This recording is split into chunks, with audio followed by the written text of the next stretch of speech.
Hello, friends. This is Keith Joseph from the Institute for Hermetic Studies. Today, I want to talk about the assumption of the God form. This is a very old practice, an ancient practice. It's in the Egyptian Book of the Dead, for example.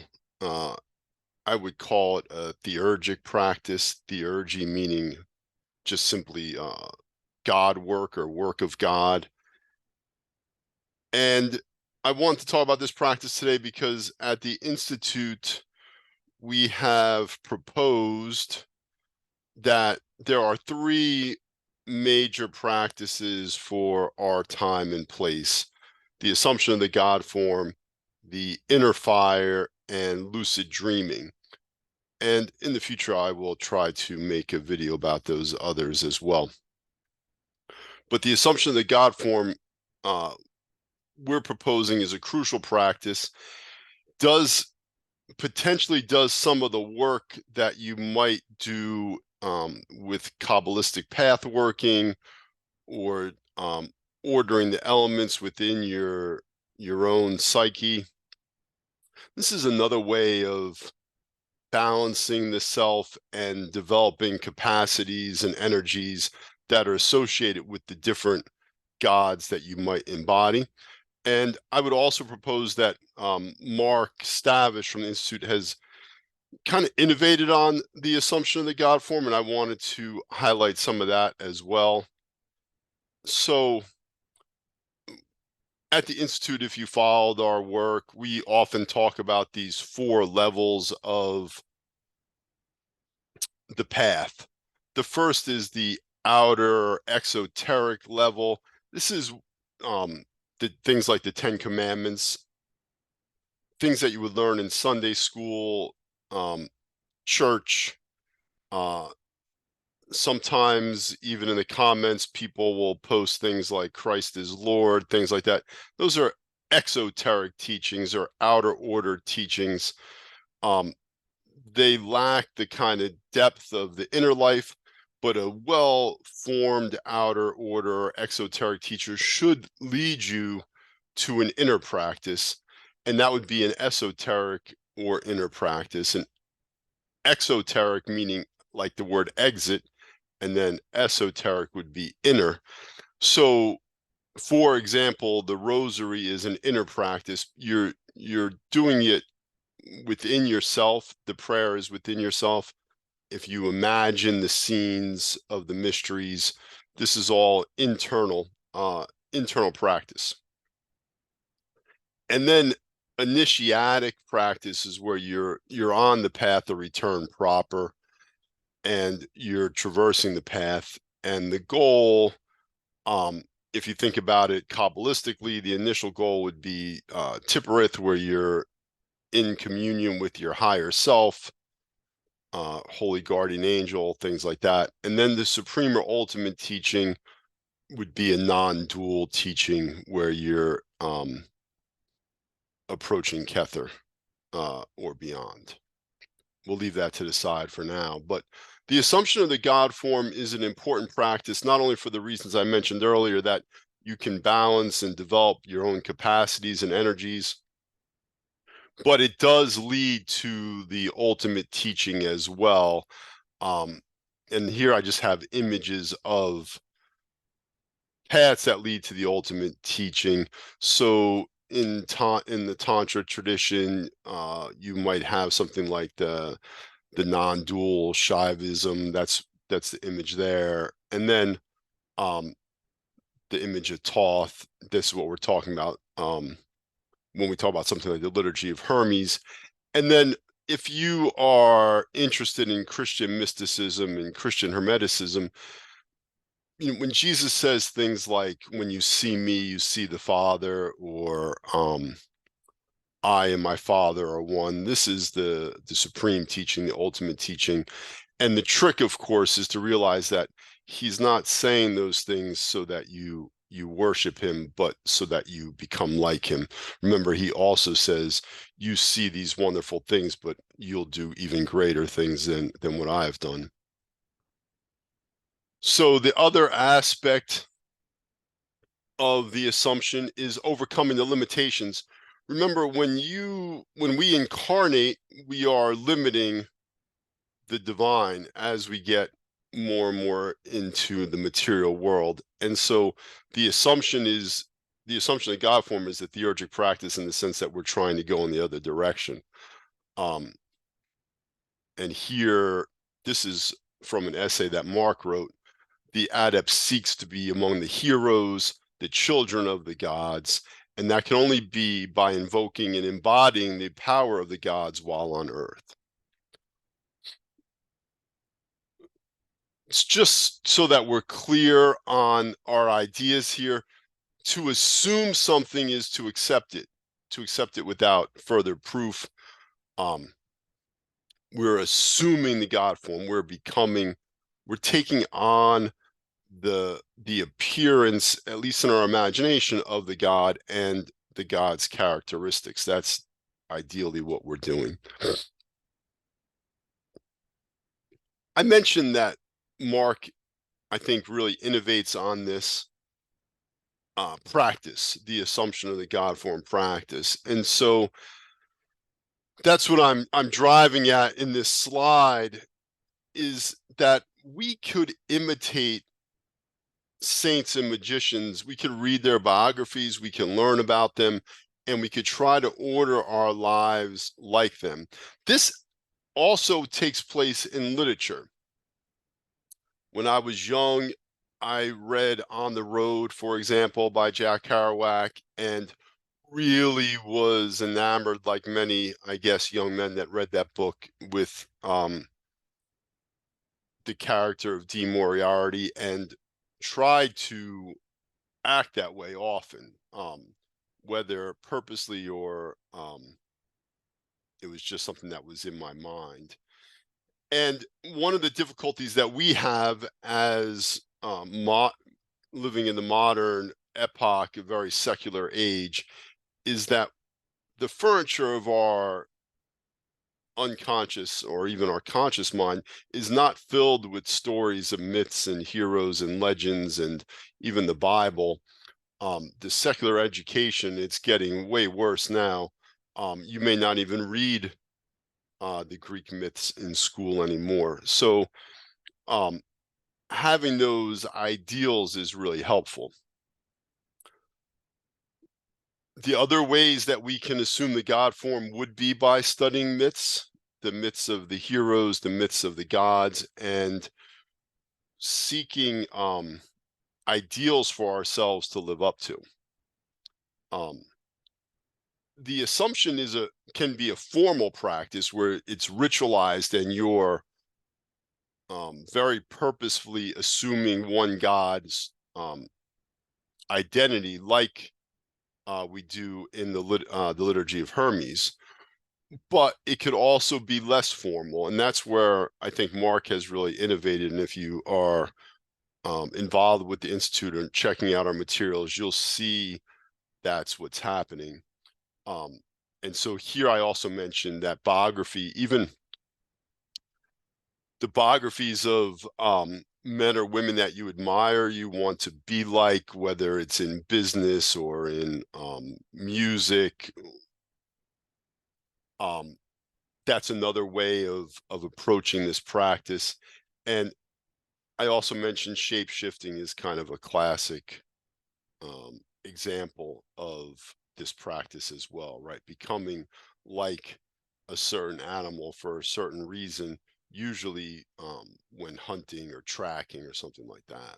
So again, the liturgy of Hermes is um, a practice that is the assumption of the God form, right? The realization in the liturgy is that you and Thoth are one. You identify with Thoth and become one with Thoth. That's the purpose of that practice.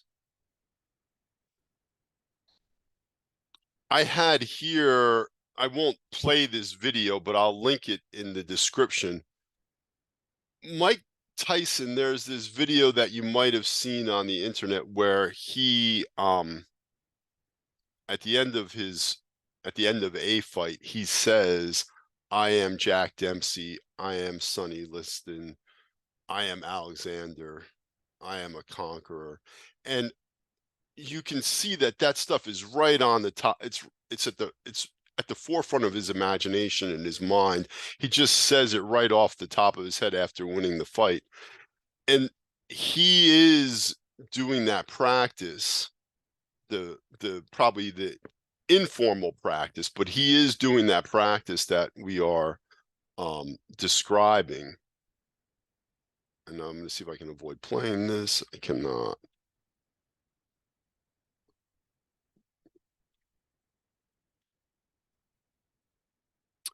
Another example would be the bornless ritual. If you're familiar with this practice, it's it's a very old ritual. It was revived in the 20th century and maybe um, became a little bit its use was more pronounced, or maybe even used in a different way. But when you read this ritual, I will not read the whole thing. You'll see that it is an assumption. It begins with just in a kind of announcing of the god and the greatness of the god, and the bornless the bornless one is something that you can kind of meditate on. What does it mean to be the bornless one? And then at the end of the ritual, the person performing the ritual declares, I am he, the bornless spirit. And that is an embodiment of the God form. Some people say that this ritual is used as an exorcism. In order to do an exorcism, in order to command a spirit, you have to have authority over that spirit. And so the assumption that God form then is related to practices like exorcism as well. And that brings us to some of the ideas that you might see in Solomonic magic. Mark has commented that if you read these texts, they're most likely the grimoires, most likely written by priests who were exorcists. They're just kind of, instead of doing exorcisms, they're turning it around a little bit and attempting to command the spirits for their own ends. So the text in a grimoire, like this is from the Key of Solomon, you're commanding the spirit in the name of God. You're using the God names, you're embodying them, you're assuming the God form in order to command that spirit. And so I just had a couple excerpts here from the Key of Solomon. You could pause it and read those if you'd like to. I pulled a clip from, and like I said, I will include it in the description so you can watch it on your own. This is a scene from the Northmen. This is a berserker ritual. They are embodying, I think, the wolf, right? Sometimes the berserker, I think, also embodies the bear, but they are almost shape-shifting. They're doing this ritual the night before they're going to raid and pillage, and they will remain in that assumed form during the raid. If you watch the movie, you'll see them they're still acting like the wolf during the raid. So this is just an example of and my understanding is that the Northman is pretty accurate in its depictions of most of the these traditions.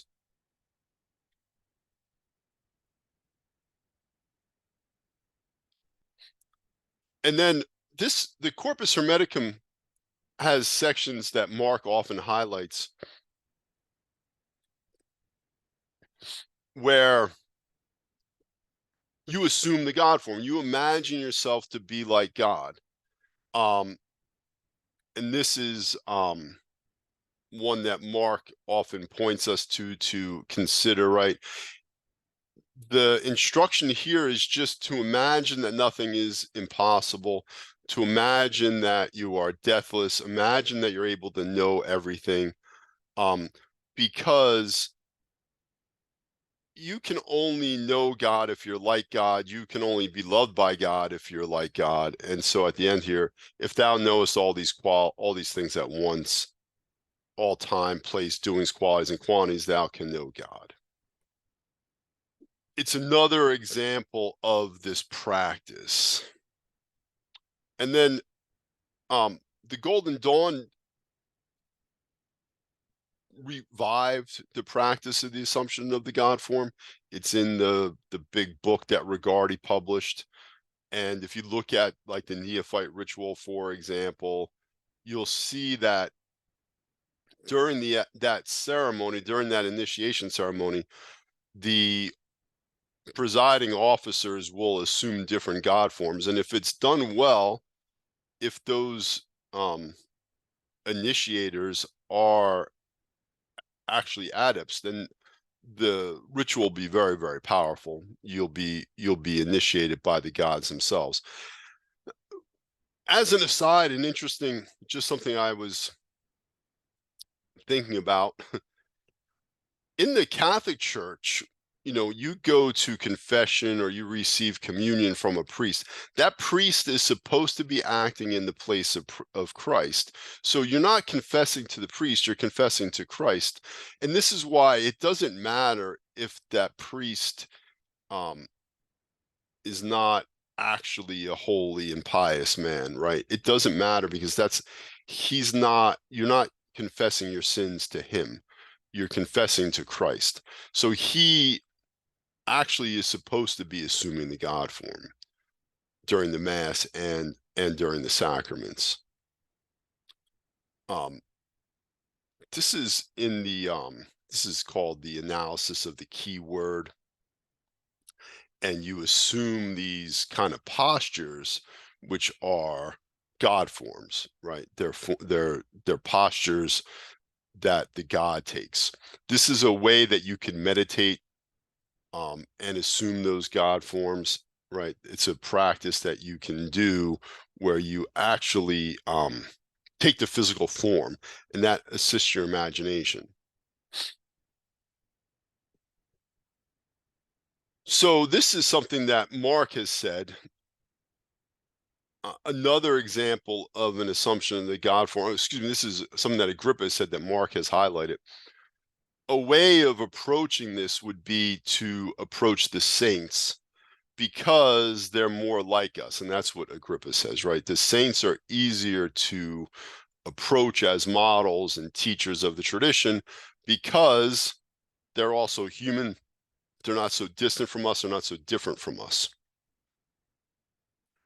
One of the great saints of the Catholic Church in the 20th century, Padre Pio, who is said to have had the stigmata, right? So again, the stigmata is an assumption of the God form.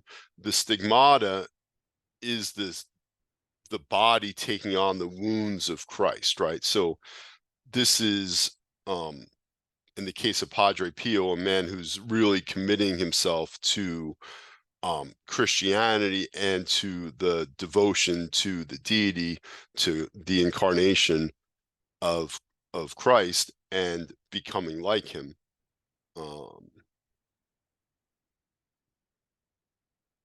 And so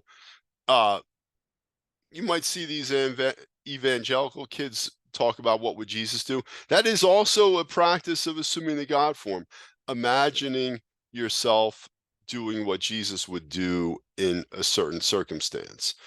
The reason, again, that I bring that forward is because Mark has really, at least to my mind, broadened my understanding of this practice and showed me lots of ways that it can be done.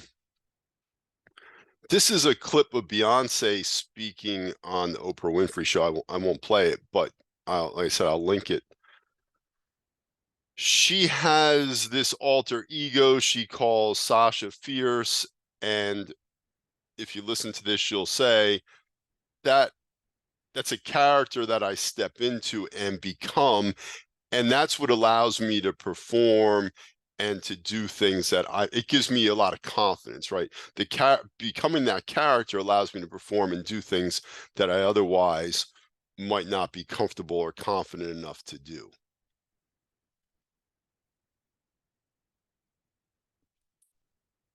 When I was young, I mentioned I was really interested in Jack Kerouac. I did this practice spontaneously, the assumption that God formed, by studying these biographies of Bob Marley and Jim Morrison. That's Ken Kesey and um, not R.P. McMurphy. That is Neil Cassidy, and that's a scene from what was described in the book The Electric Kool-Aid Acid Test. So these aren't necessarily wise choices, but I raised them because I had an experience of this practice spontaneously, this kind of informal way of doing it. And you might also have, if you've ever read a literature or novel or a biography that kind of captured your imagination, and you find yourself imitating the figures in that, the characters in that book, that's an example of the practice. And having done that spontaneously helps you understand how you might do it a little more methodically and systematically, and maybe perhaps make wiser choices. You could see that in this case, they're all drug fueled choices, which may not be the wisest. This is just another image of that same proposition. I made the video a little more than last week on the Liturgy of Hermes. I'll link that in here as well. This is the practice from the Institute. That's a formal practice that will allow you to try the assumption of the God form and check it out for yourself. I'll put links to that in here as well. And when doing the liturgy, I mentioned you want to get to know Thoth and Hermes on the at this ritual level by doing the practice, but it also helps if you actually investigate some of the mythology around Hermes and Mercurius and Thoth, and you get to know the deity. You're getting into a relationship with the deity when you assume the God form, and the more you know about the deity, the better it is. It's kind of like just meeting a friend and getting to know them, right? It's just an opportunity to learn more about them.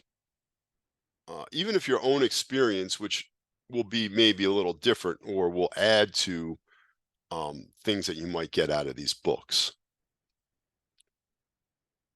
Another example of the assumption of the God form would be method acting. And if you've ever checked out some of these guys, I know Daniel Day-Lewis, for example, will stay in character for weeks on end. So that is an assumption of the God form. It's an assumption of this character, and you're becoming this character, and that's going to stay with you. And so that's why we want to make wise choices. I chose this picture here of the Godfather 2 because the Hyman Roth character was played by Lee Strasberg, who was the kind of father of method acting in the United States. He's getting it from these Russians, and this is just an image from this is Stanislavski. He's a Russian method acting coach, and he has some pretty. I put the picture just so you could see how occult it actually is. And then I don't know if this is still on on YouTube. It was taken down, but it's Dave Chappelle talking about meeting Jim Carrey and how Jim Carrey was in character when he met him, and he had wanted to meet Jim Carrey, but instead he had met Andy Kaufman. I think I ended on that note. Let's back up there.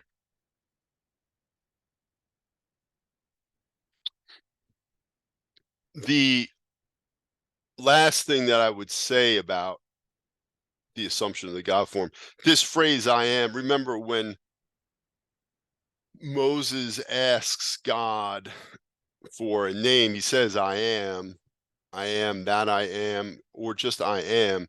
And that actually is the divine spark in each of us. It's just that we often limit it, right? When we say I am, we follow that up with, I am my body, or I am my name, or I say I am Keith. Well, if you don't limit it that way, or you identify I am and then the identification comes, if you're way more conscious about how you're identifying and what you're identifying with, that's a key to this practice. And I am itself is the divine, right? That is the incarnation of the divinity of God in the individual human. The trick for us is to disidentify with things like the body and our emotions, and to identify with the divine. As an aside, I'm not saying that you shouldn't have emotions, but we don't want to be the emotion. We don't want to identify with emotion, right? Um, because those things pass, they're not permanent, they're impermanent. And what we want to do is identify with the eternal. So I hope that is interesting to you. If you have experience with this practice, the assumption of the God form, questions about it, comments about it, I'd love to hear your thoughts. This is, I wouldn't call it it's an advanced practice, but it's also a practice that's open to beginners. The only real key to it, or the only real thing to concern yourself with, is make wise choices if you're imitating um, biographies, right? We don't want to imitate others' shortcomings if we can avoid it. Again, I hope that's helpful, and I will look forward to seeing you in the next video. Take care.